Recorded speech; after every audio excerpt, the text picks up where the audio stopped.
Bem-vindo de volta. Estamos novamente com o professor Richard Wolff para falar sobre a guerra contra o Irã, ou mais especificamente, sobre o que parece não ser exatamente um acordo de paz, mas sim um memorando de entendimento. Então, obrigado por estar aqui com a gente. Quando a gente olha para a guerra contra o Irã, parece que com esse acordo, os Estados Unidos estão de certa forma buscando uma redução das tensões ou talvez a paz. Dá para pensar em várias explicações. O país pode ter esgotado suas capacidades militares, a situação não pega bem para as eleições de meio de mandato e a economia global está sendo empurrada para o abismo. Então ainda não está claro, eu diria, se isso é só uma pausa temporária ou se os Estados Unidos estão realmente aceitando um novo status quo, bem menos favorável para eles. Mas olhando para o cenário de hoje, como o senhor interpreta essa situação em termos das consequências econômicas da guerra com o Irã?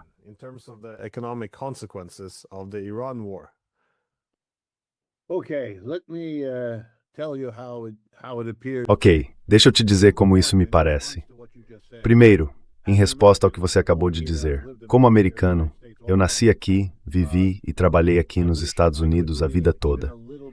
Eu queria poder acreditar, nem que fosse um pouco, que essa história acabou, que uma lição foi aprendida, que um acordo mais ou menos foi feito e que os Estados Unidos estão com medo de se envolver de novo em algo assim. Eu queria muito que isso fosse verdade. Mas eu não acredito, nem um pouco. Para quem comanda esse país, isso é só uma retirada tática, derrotados porque perderam uma guerra.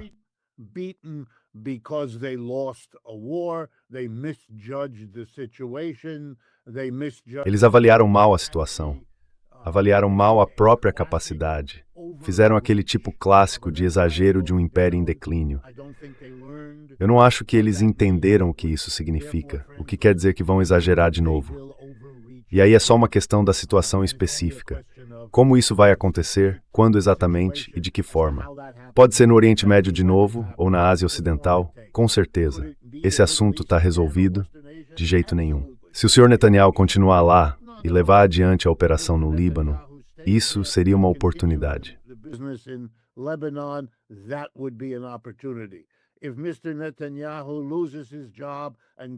Se o Sr. Netanyahu perder o cargo e for preso, e o Sr. Bennett assumir o lugar dele, ele já disse que vai tratar a Turquia como se fosse a nova Irã. Palavras dele. E aí, só Deus sabe para onde isso vai levar em termos da Turquia, da relação dela com a OTAN, com a Rússia e com os Estados Unidos. É uma área totalmente aberta para exageros e erros. É quase um convite para que aconteçam erros graves, especialmente por um grupo em Washington que já mostrou que a dimensão dos equívocos que eles podem cometer é literalmente de abalar o mundo. Então, o que dá para esperar do Sr. Trump, do Sr. Hegseth, ou de qualquer um dos outros, Vance Rubio?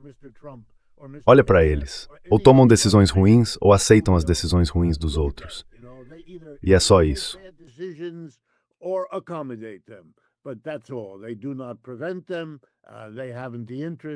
Eles não impedem isso. Não têm interesse, não têm capacidade.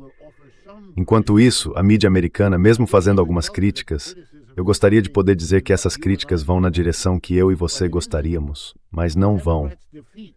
Se os democratas derrotarem os republicanos em novembro, que já está logo aí, e se os democratas que vencerem forem aqueles oficiais centristas que dominam o partido, eles vão fazer mais, não menos, para apoiar Israel. Vão fazer mais, não menos, para apoiar os europeus em torno da Ucrânia. Então, o que exatamente a gente deveria esperar?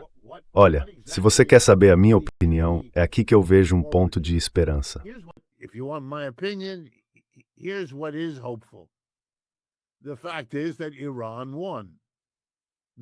O fato é que o Irã venceu. Não importa o que esse memorando diga ou deixe de dizer, nem para onde ele vá, isso é evidente.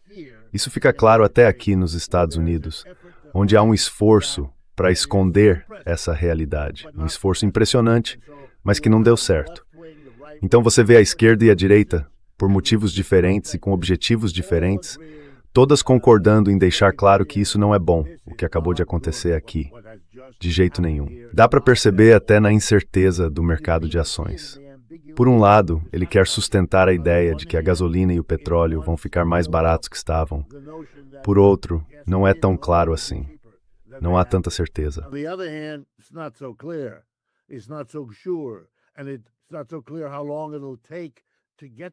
E não está muito claro quanto tempo vai levar para reduzir isso, nem por quanto tempo vai continuar baixo, mesmo que consigam reduzir. Também não se sabe qual vai ser o papel de reabastecer os reservatórios da reserva estratégica, que foram usados nos últimos 2 ou 3 meses por causa de tudo isso. Nos Estados Unidos, praticamente toda a reserva criada foi usada. A China também consumiu boa parte da dela. Como é que tudo isso vai ser resolvido? Se a gente juntar todos esses fatores, não é só que a gente não sabe o que vai acontecer. A lição aqui é que não dá para imaginar que não seremos afetados por um excesso de poder imperial. Porque o império que está em declínio e que acabou de ir longe demais, não entende o que eu acabei de dizer. Não enxerga dessa forma, não quer enxergar dessa forma e não vai aceitar essa ideia.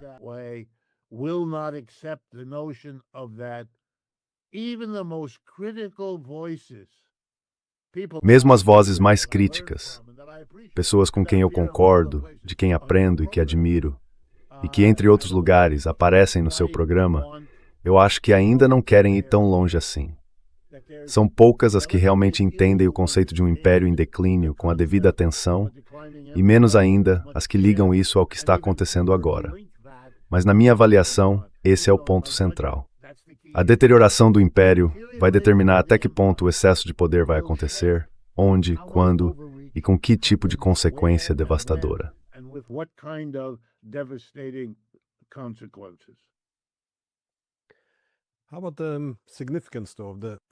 E quanto ao significado do Estreito de Hormuz ficar, digamos, sob administração iraniana?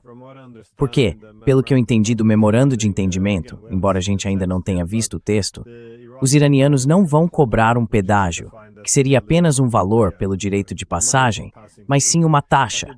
Então, aparentemente, a diferença entre pedágio e taxa é que a taxa inclui a operação do estreito, oferecer assistência à navegação dos diferentes navios, garantir a infraestrutura de segurança, busca e salvamento, e também lidar com questões ambientais, ou seja, essa taxa deve cobrir tudo isso.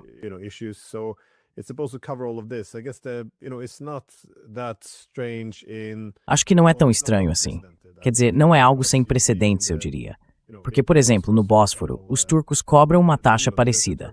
Mas antes, isso não existia, e agora vai existir. E isso também mostra que esse corredor marítimo, que é tão importante, não vai estar sob controle dos Estados Unidos. Vai ficar, digamos, à mercê do Irã. Então, qual é o significado econômico e de segurança desse resultado? Quer dizer, as pessoas podem reclamar o quanto quiserem, mas se os Estados Unidos pudessem assumir o controle, eles já teriam feito isso. Só que não podem. Então, em algum momento, é preciso reconhecer essa nova realidade, por mais injusta que pareça.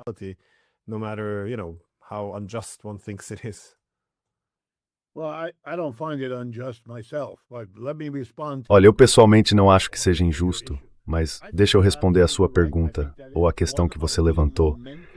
Eu acho que você está absolutamente certo. Acho que esse é um dos grandes desdobramentos, e eu classificaria isso como uma confirmação impressionante da ideia de um império em declínio.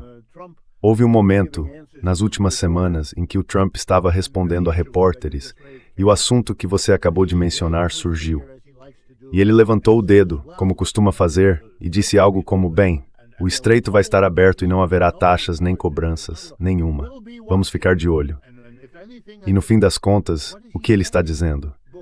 Antes, os Estados Unidos eram quem controlavam e operavam aquela passagem e decidiam mantê-la livre, levando em conta os aliados que dependiam dela e também o quanto, direta e indiretamente, o próprio país dependia daquela rota.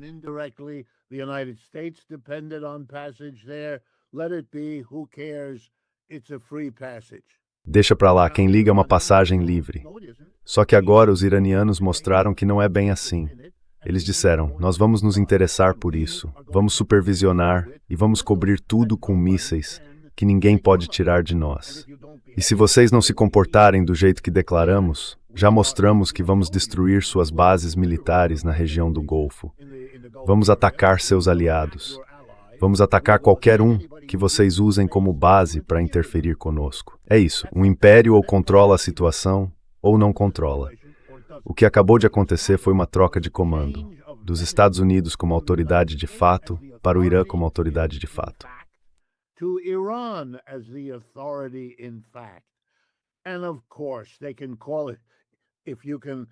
E claro, se você acha que pode resolver esse absurdo diplomático trocando a palavra pedágio por taxa, e isso te dá uma grande satisfação, vá em frente. Todos os principais envolvidos nesse jogo sabem exatamente o que estamos fazendo aqui. Eu já trabalhei, ao longo da minha vida, com inúmeras empresas. Eu sei como elas mantêm seus registros. Elas mudam um item, uma despesa ou uma receita de uma categoria para outra para ajustar o imposto, para cuidar da imagem pública, para melhorar o relatório anual de ações. E fazem isso de formas diferentes. De vez em quando acabam sendo pegas. E isso só significa que precisam ser mais cuidadosas na próxima vez que fizerem.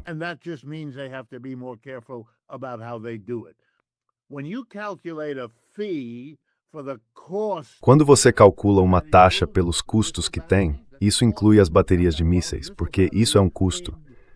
É preciso ter muitas baterias de mísseis posicionadas para poder atingir um navio em qualquer ponto daquele estreito. E eles vão fazer isso, claro, eles têm que fazer.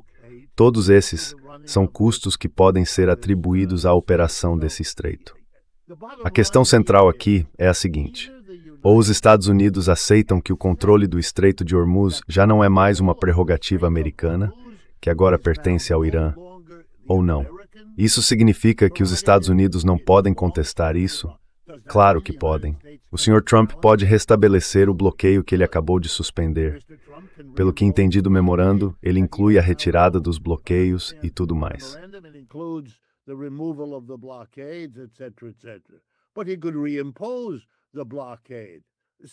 Mas ele poderia restabelecer o bloqueio, deixando de lado se foi eficaz ou não. Mas ele poderia. Ele poderia bombardear de novo. Na verdade, hoje de manhã, as manchetes neste país, não sei como está aí na Europa, mas aqui as manchetes diziam que ele afirmou que poderia bombardear novamente. Eu cito: se os iranianos não se comportarem, eu vou bombardeá-los de novo. Ok, deixando de lado a linguagem grosseira, a essa altura a gente já está acostumado, mas também é verdade. Ele está certo. É isso que vamos fazer. E se os democratas chegarem ao poder, não está nada claro que não fariam o mesmo. Foram os operadores do Partido Democrata que fizeram grande parte do trabalho de aproximar a OTAN cada vez mais da União Soviética e depois da Rússia. Foram os democratas que impulsionaram tudo isso. Foram os democratas que abraçaram os objetivos políticos de Israel.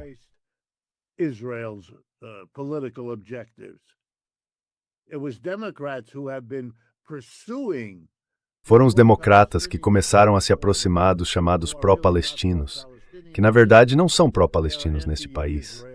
Eles são anti-Israel, têm uma postura genocida. Mas veja, os democratas estão ali, fazendo o que acham que precisa ser feito e sendo bem hostis com os democratas progressistas.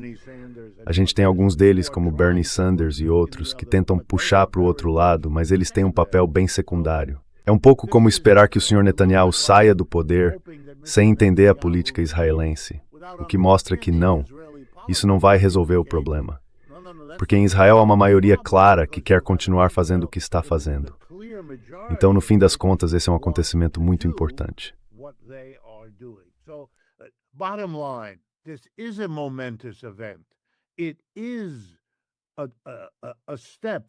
É um passo, um marco no declínio do Império Americano, sem dúvida nenhuma.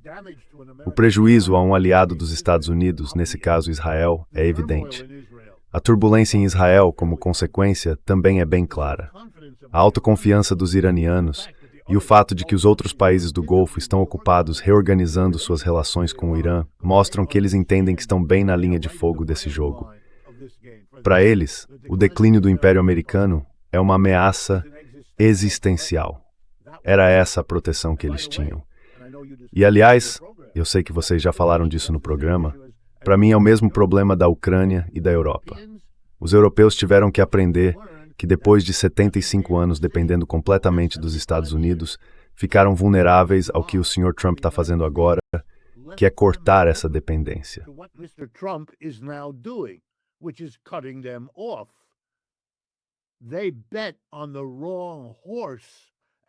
Eles apostaram no cavalo errado, e agora a realidade de que esse cavalo está mancando já se impôs. A liderança política na Europa se agarra a uma russofobia desesperada, porque não sabe mais o que fazer. Caso contrário, vai ter que encarar uma população dizendo: vocês, os líderes, estiveram de mãos dadas com os americanos nos últimos 75 anos, e olha o que isso fez com a gente. Estamos nos desindustrializando, estamos ficando para trás. O mundo é o campo de jogo dos Estados Unidos e da China, e a Europa virou um pensamento secundário, interessante basicamente para o turismo. Não era isso que a gente queria. E vocês fizeram isso porque se aliaram aos Estados Unidos.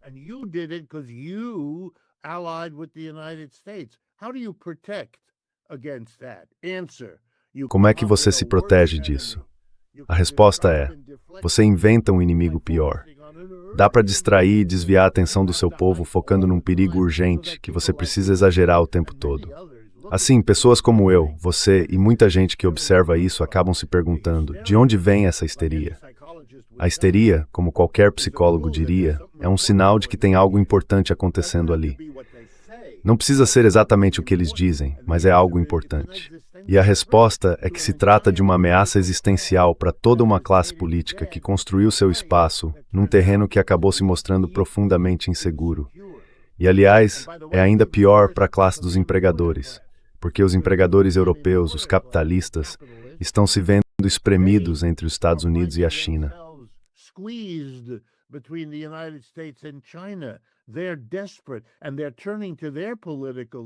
Eles estão desesperados e estão recorrendo aos seus líderes políticos, dizendo: vocês têm que nos ajudar, têm que nos subsidiar, têm que nos dar dinheiro barato, têm que compensar os custos de energia que ficaram completamente fora de controle. E a gente sabe que não dá para fazer isso e, ao mesmo tempo, manter o estado de bem-estar social que foi construído no século XX. Isso precisa acabar. É preciso desmontar esse estado de bem-estar e direcionar o dinheiro para um tipo de keynesianismo militar e por aí vai, para atravessar esse período difícil. Não importa como vocês façam, só precisam fazer. A classe política na Europa, como é que eles fazem isso? Russofobia. Olha a Alemanha. Dá para justificar o fortalecimento do aparato de defesa transformando a Rússia no grande inimigo.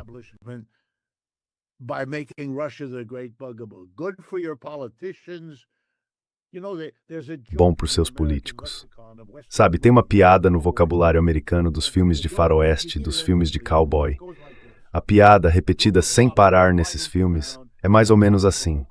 Um grupo de ladrões chega a cavalo numa cidade e assalta o banco local. A população fica indignada porque o banco foi roubado. As pessoas começam a ficar com raiva do xerife, porque é trabalho dele evitar que isso aconteça. E o xerife, com um grande sorriso no rosto, manda seus ajudantes: saiam e prendam os suspeitos de sempre. Ou seja, em vez de encarar a crítica da comunidade por ter falhado, ele arruma alguém em quem todos possam descontar a raiva. Os suspeitos de sempre.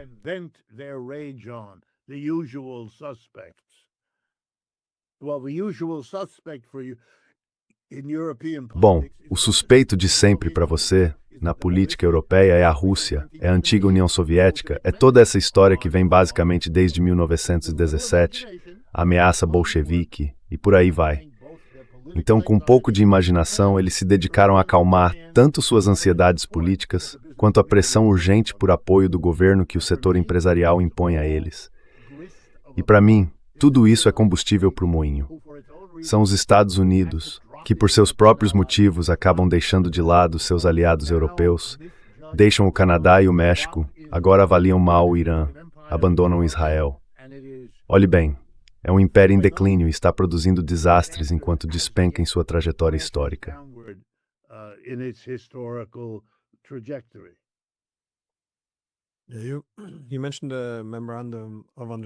Você mencionou o memorando de entendimento e o Trump fazendo novas ameaças de usar a força. Ele também disse que, se não gostar do memorando, vai voltar a bombardear os iranianos. Ele chegou a dizer algo como dar um tapa bem no meio da cabeça deles. Mas é curioso, porque no próprio memorando de entendimento, supostamente está escrito que durante esse período de negociações não deve haver uso da força nem ameaça de uso da força. Então, no fim das contas, não vale muita coisa, já que ele não pretende cumprir. Eu acho que nos últimos 30 e tantos anos, todos os acordos internacionais servem para limitar o outro lado, não o hegemon. Então acho que ainda estamos nos acostumando com esse novo mundo, mesmo depois de ter sido derrotado.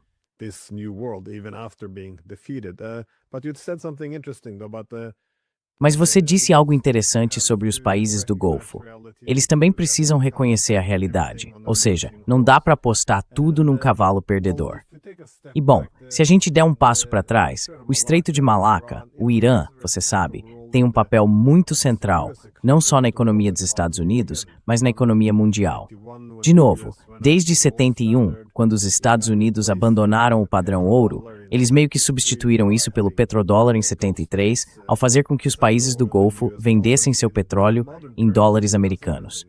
Hoje em dia, isso faz tudo. Financia a inteligência artificial americana na disputa com a China. Então, o que pode acontecer a partir disso? Quais seriam os efeitos em cadeia, as consequências? Porque isso vai muito além da disputa entre Estados Unidos e Irã. Isso pode, eu diria, abalar toda a economia global. E o Brighton Flabbermaking was oring.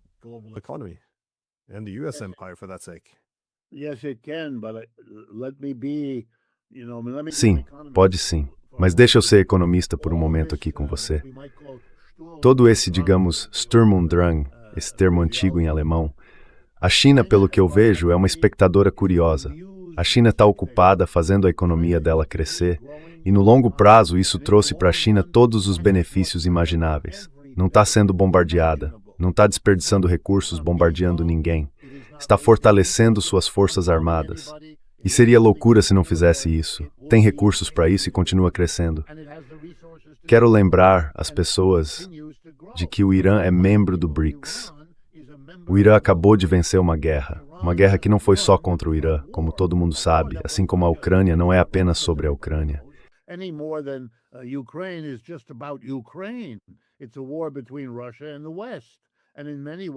É uma guerra entre a Rússia e o Ocidente. E de muitas formas, o caso do Irã é uma disputa entre os países do BRICS, ou seja, a China e seus aliados de um lado, e os Estados Unidos e seus aliados do outro. Dá para ver claramente, se antes não estava tão evidente, que o G7 está reunido perto de Genebra, na Suíça, nesses últimos dias, enquanto a gente conversa, tentando entender para que lado seguir. Os países anunciaram o que chamam de apoio aos Estados Unidos. Eu acho isso impressionante. Eles nem sabem o que está no documento. E mesmo assim dizem que vão apoiar. Esse é o comportamento de quem é servo. É uma mentalidade de servo. That's a servant mentality. So you're being told they still believe that they should. Eles ainda acreditam que devem manter aquela velha posição de aliados dos Estados Unidos. Não importa como os Estados Unidos os tratem. Você está na prática dando uma lição até para os democratas aqui, mostrando que não há necessidade de negociar nada com os europeus. É preciso dar muito pouco a eles, e dá para tirar bastante deles.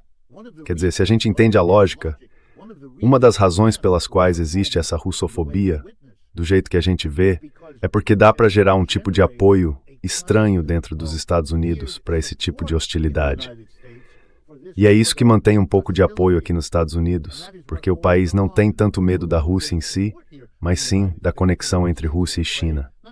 E os europeus acabam sendo um pouco úteis para desviar a parte disso. In deflecting some of that, but other than that, this is a display. Fora isso, o que a gente está vendo é o BRICS ganhando força. Acho que agora vamos ver países do Golfo e da Ásia que antes hesitavam em se aproximar do grupo, começando a hesitar menos. Eles vão entender que, embora repitam várias vezes que o BRICS é só uma associação econômica e não militar, não dá para traçar essa linha de forma tão clara. O Irã se beneficiou não só do apoio evidente que recebeu da Rússia e da China, mas também por fazer parte do BRICS. Existem vários tipos de benefícios, diretos e indiretos, dos quais o Irã pôde contar. Se não fizesse parte do grupo, provavelmente teria recebido menos apoio. E quem somos nós para dizer, sem saber ao certo, o quanto tudo isso foi importante? É um risco que nenhum governo pode correr. Você quer esse apoio o máximo possível.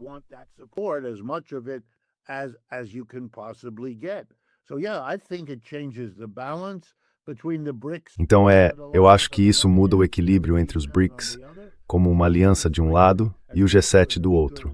O G7 me parece cada vez mais fraco, enquanto os BRICS estão ficando cada vez mais fortes.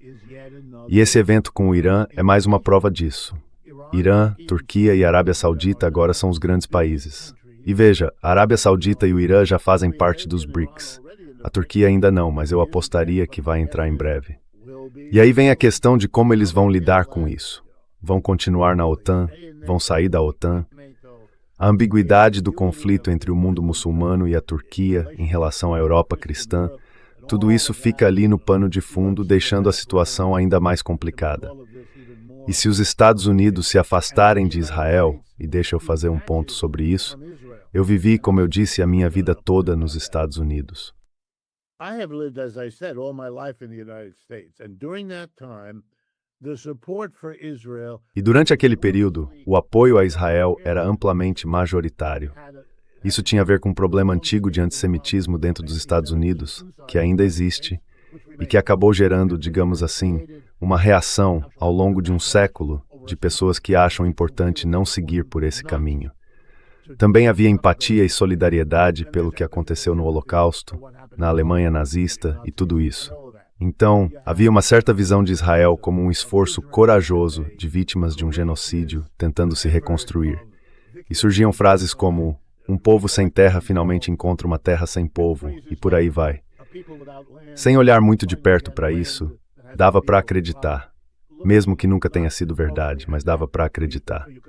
E eu tenho observado que até hoje, a opinião majoritária nos Estados Unidos já não é mais favorável.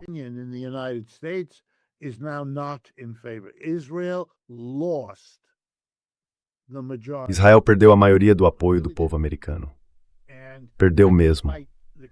Isso, apesar da proximidade entre os dois países, politicamente, militarmente, e do fato de que provavelmente, se não for o maior, é um dos 5 grupos de lobby político e financeiro mais influentes do país, o AIPAC, que participa de quase todas as eleições.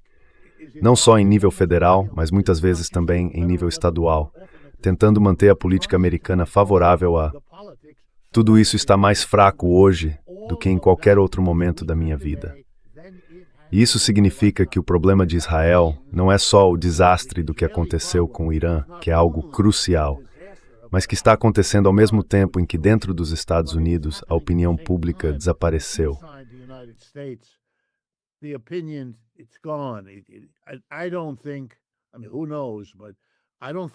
Eu não acho, quer dizer, vai saber, mas eu não acho que isso vai voltar. Acho que a direção da mudança não vai ser revertida tão cedo.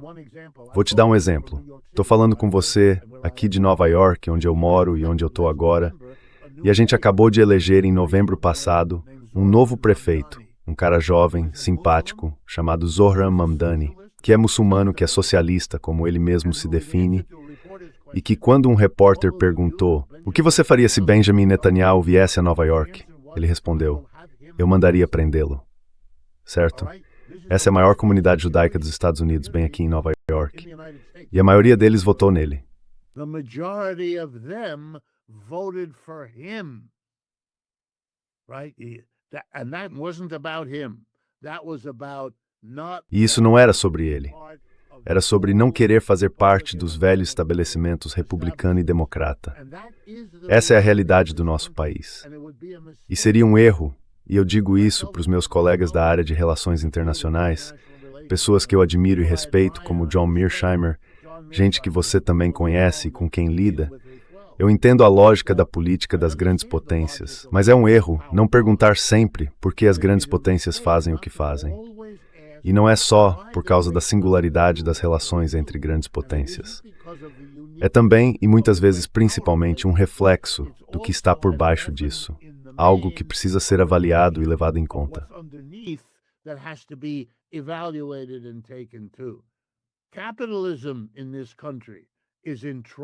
O capitalismo neste país está em apuros. O declínio desse império também está arrastando para baixo o sistema econômico, do qual o império, afinal de contas, era uma expressão.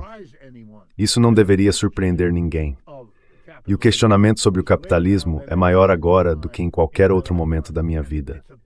E isso já é uma grande diferença, e tende a crescer, à medida que a cidade de Nova York elege um socialista, que depois precisa ser acalmado, por exemplo, por Jamie Dimon, o chefe do nosso maior banco, o JP Morgan Chase, que precisa agradar o novo prefeito porque está um pouco preocupado com o rumo que as coisas podem tomar como de fato deveria estar.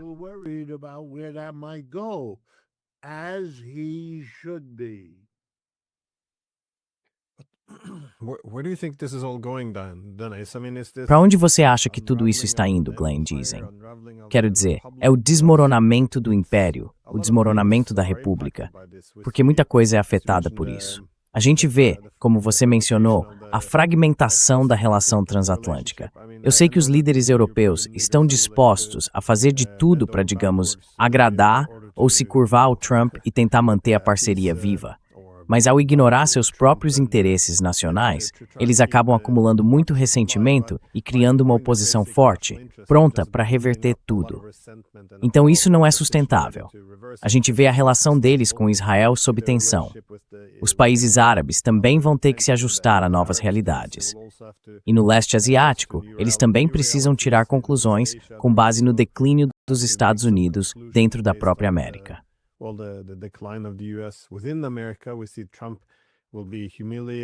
A gente vê que o Trump vai ser humilhado.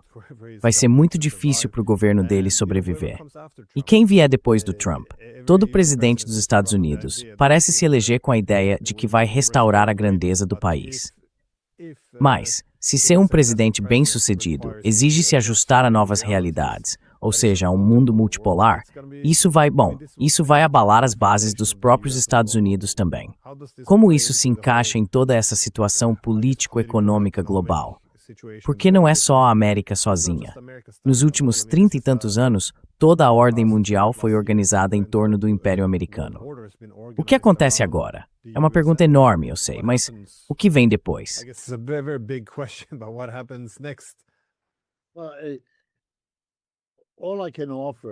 Bom, o que eu posso dizer, quer dizer, você tem razão, é uma grande questão. É a grande pergunta que todo mundo faz. Eu acho que o que a gente vai ver, e o principal ator nisso, não o único, mas o principal, provavelmente vai ser a China. Eles vão ter que decidir, os chineses junto com o resto do mundo, se a próxima fase da nossa história, como planeta, vai ser, e eu vou ser bem direto aqui só para deixar a ideia clara, se a gente vai caminhar para um império chinês. É isso que vai acontecer? Vamos assistir de alguma forma ao declínio do Império Americano? Quem mais estaria em posição de substituir isso? E a resposta é, nenhum país europeu. Isso é absurdo. E sinceramente, quem mais? A Rússia não tem como fazer isso. É pequena demais economicamente.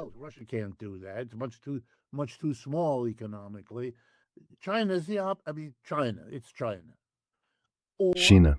É a China. Ou, se preferir, é um movimento em que o Império Chinês vai passo a passo, substituindo os americanos. E se você quiser ver como isso funciona, olhe para a Ásia, olhe para a África, olhe para a América Latina. País após país, seja o porto, o sistema ferroviário, o sistema educacional ou o sistema de saúde, chegam os especialistas chineses para fazer essas coisas. Construindo portos, construindo ferrovias, um depois do outro. E isso inclui países que fazem parte dos BRICS, países amigos, mas também outros que não são. Eles vão a Washington, recebem uma proposta, depois vão a Pequim, recebem uma proposta melhor e ficam com a melhor. Não é nem de longe tão complicado quanto pode parecer.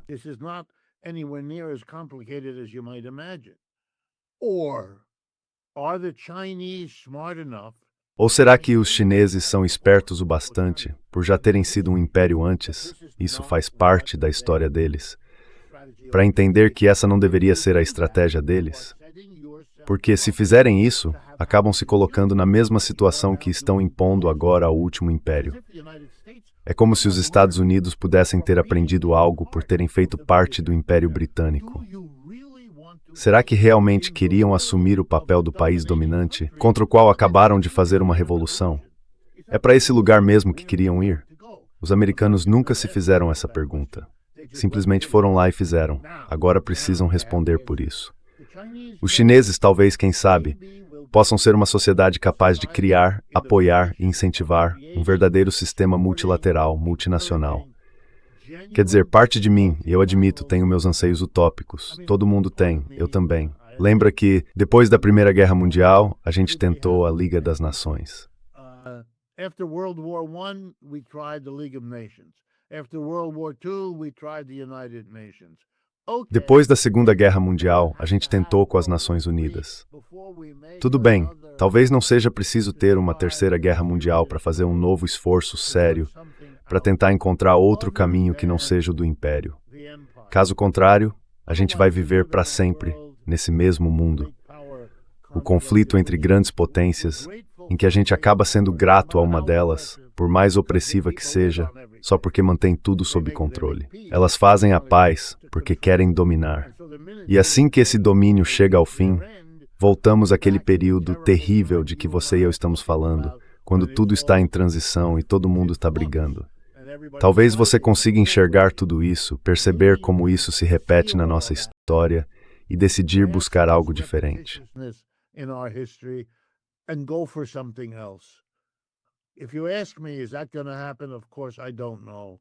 Se você me perguntar se isso vai acontecer, olha, sinceramente eu não sei. Os chineses vão perceber tudo isso?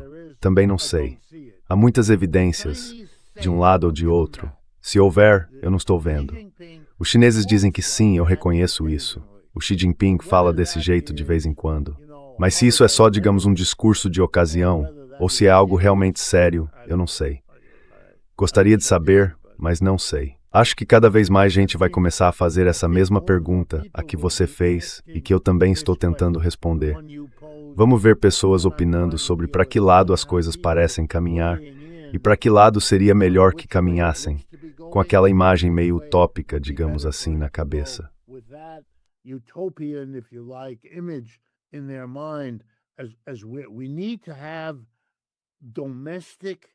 A gente precisa ter arranjos econômicos internos que apoiem e facilitem esse tipo de processo, de resolver as coisas. Caso contrário, se organizarmos tudo do jeito que o capitalismo fez, como uma fase histórica, com nações competindo entre si, isso é uma receita, você sabe do quê? Cada Estado-nação é capitalista. Os capitalistas precisam reinvestir seus lucros para crescer. E esse crescimento é uma condição para a sobrevivência deles. Só que eles não podem crescer todos no mesmo ritmo, então precisam encontrar uma forma de resolver isso. E muitas vezes o mecanismo para resolver acaba sendo a guerra. Aí voltamos à estaca zero. E se essa lição vai ser aprendida ou não? Bem, essa é a pergunta que a gente precisa fazer.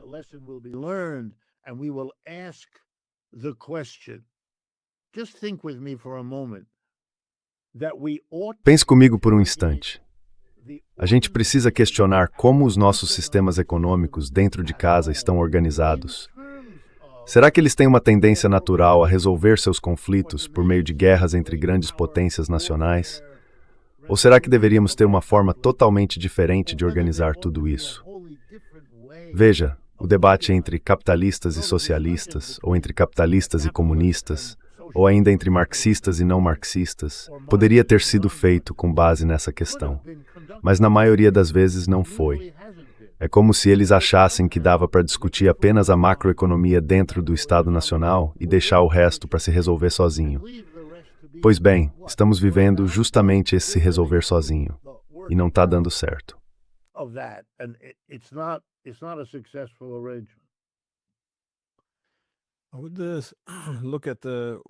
Eu diria que, bem, de novo, quando a gente olha para o declínio do Império Americano, muita gente fica preocupada. E, de fato, há motivo para preocupação. A gente não sabe o que vem depois, mas isso também pode trazer oportunidades. Pode ser uma chance para os Estados Unidos terem um papel mais sustentável no sistema internacional, se forem apenas uma entre várias potências, de forma mais equilibrada. E também, como disse ou escreveu Zbigniew Brzezinski, quando lançou o livro, que virou quase uma bíblia da unipolaridade nos anos 90, seria muito difícil para os Estados Unidos serem um império lá fora e, ao mesmo tempo, uma democracia em casa.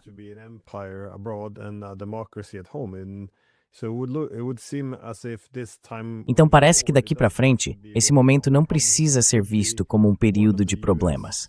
Pode ser, na verdade, uma fase em que os Estados Unidos recuperem sua disciplina econômica e financeira, estabilizem o país e melhorem sua governança interna. Quer dizer, e também me parece que a China não tem como assumir o papel que os Estados Unidos tiveram. Porque o papel dos Estados Unidos, esse império global, foi um período muito específico da história. Ao longo dos séculos, houve cada vez menos atores relevantes. E claro, durante a Guerra Fria, existiam dois grandes atores. Depois, a União Soviética deixou de existir, e o mundo ficou com uma única superpotência global.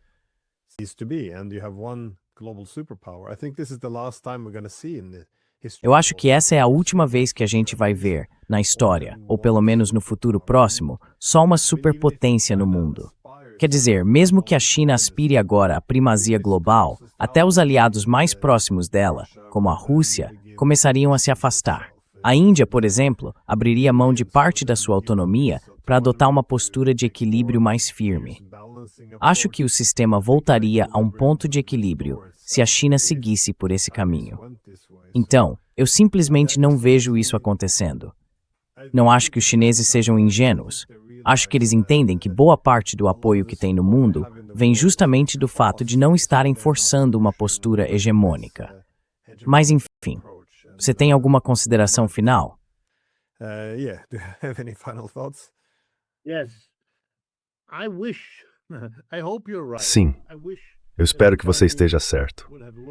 Eu gostaria que os chineses tivessem aprendido, ou que aprendam, ou que estejam aprendendo a lição que você acabou de resumir tão bem. Mas eu sei que aqui nos Estados Unidos eles não aprenderam nada. Não aprenderam nada com o Império Britânico e com seu colapso, no qual tiveram um papel. Seguiram em frente e tentaram com todas as forças ser o hegemon global. E sob o Sr. Brzezinski e Henry Kissinger, literalmente colocaram isso em prática. Administraram esse processo, se sentiram muito bem e orgulhosos, sem se preocupar nem um pouco com o futuro. Deixe-me te dar, como um pensamento final, a forma como eu entendo tudo isso. E você sabe de onde eu venho, então não vai se surpreender.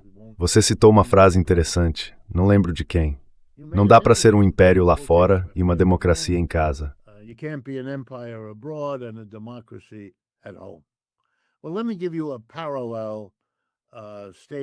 Bom, deixa eu te dar uma frase em paralelo. Acho que é do juiz da Suprema Corte, Felix Frankfurter, de cerca de um século atrás. Ele disse o seguinte: você não pode ter grandes concentrações de riqueza e ao mesmo tempo ter uma democracia. Essas duas coisas não podem coexistir. Então ele é um juiz da Suprema Corte, escreve isso, e eu imagino que a maioria das pessoas sentadas numa plateia onde alguém diz isso, balançaria a cabeça concordando. Mas a realidade dos Estados Unidos é que isso não fez absolutamente nenhuma diferença. Foi uma frase de efeito, uma ideia bonita, mas que nunca criou raízes nas pessoas que precisariam acreditar nela para que um dia se tornasse verdade. E o que temos hoje? A maior concentração de riqueza da história americana. Está pior agora do que estava no século XIX.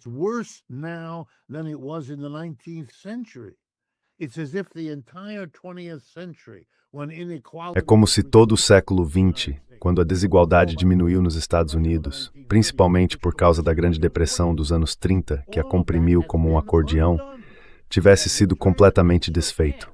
Voltamos e até superamos os níveis de desigualdade daquele tempo. Isso é compatível com a democracia? Claro que não. Na semana passada, nós celebramos, e uso essa palavra com cuidado, neste país, a chegada do Sr. Elon Musk como o primeiro trilionário do mundo. Ou seja, nas últimas semanas, o homem que já era o mais rico do planeta, com uma fortuna pessoal de centenas de bilhões de dólares, viu sua riqueza crescer a ponto de se tornar trilionário. É assim que o capitalismo funciona. Ele faz os ricos ficarem ainda mais ricos. Sempre foi assim, até que as pessoas se revoltassem ou o sistema entrasse em colapso.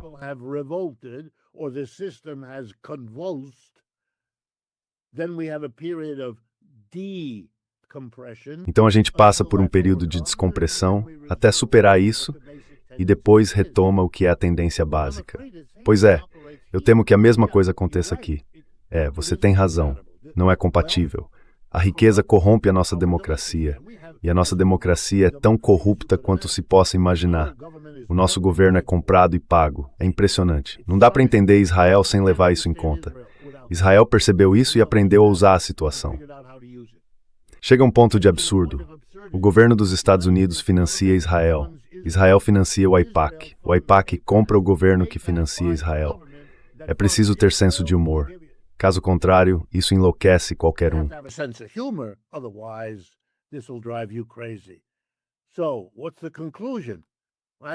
Então, qual é a conclusão? Era isso que eu estava querendo dizer antes. A gente precisa lidar com o capitalismo. O capitalismo tem a sua própria dinâmica. Ele é tão importante quanto os conflitos entre grandes potências, sobre os quais todo mundo gosta de falar hoje em dia, e eu entendo isso. As grandes potências se desestruturaram, e por isso todo mundo está focado em manobras e contramanobras entre elas e tudo mais. Eu entendo.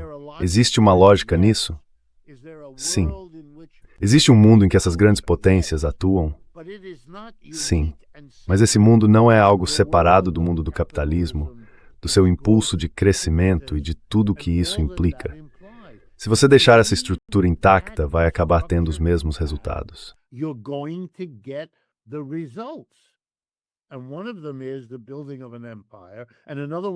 Um desses momentos é a construção de um império. Outro é o declínio de um império. E o próximo é: como vai ser diferente a economia emergente? A China. Bom, o meu argumento é que isso vai depender de como eles administram o próprio sistema econômico interno. Eles têm uma economia muito peculiar. Metade capitalista privada, metade estatal, com o governo e o Partido Comunista coordenando tudo isso. Eles compensam as fraquezas de um lado usando o outro no modelo híbrido, inteligente, único e muito bem-sucedido. Deveria servir de lição para todo mundo, não é? Mas ainda fica para eles a questão: esse é um jeito adequado de conduzir a ascensão ao papel dominante que vão ter? Ou será que isso vai levá-los ao mesmo beco sem saída evolutivo que aconteceu com os Estados Unidos?